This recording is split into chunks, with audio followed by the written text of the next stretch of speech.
Okay, the Raptor wheel is on. Nothing works. I've played around with everything. No, none of the switches work. You can't change anything.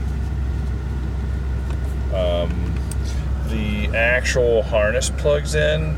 I'm sure the pinouts are different. I need to check on that and take a look and figure that out. I just need the schematics. But everything does physically function. I have paddle shifters now. I just need to hook those guys up. I don't know if I'm going to have to buy 2017 or 2015 newer clock spring. I think that the shifter, what do you call it? This guy right here will still work. I'm old, my brain can't remember words. The stalk there. But she lights up, so it's getting the main power. The big deal is making sure that what needs to be cross-connected correctly works.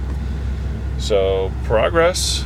Along with my Sync 3, this guy's getting converted. My 2014 trimmer's getting converted slowly over to newer, cooler interior. After I finish the steering wheel, the next step is I want to find some FX2 heated and cooled seats from a 2014 because it's hot here and I need cooled seats. I need to figure that out. Anyhow, next project underway.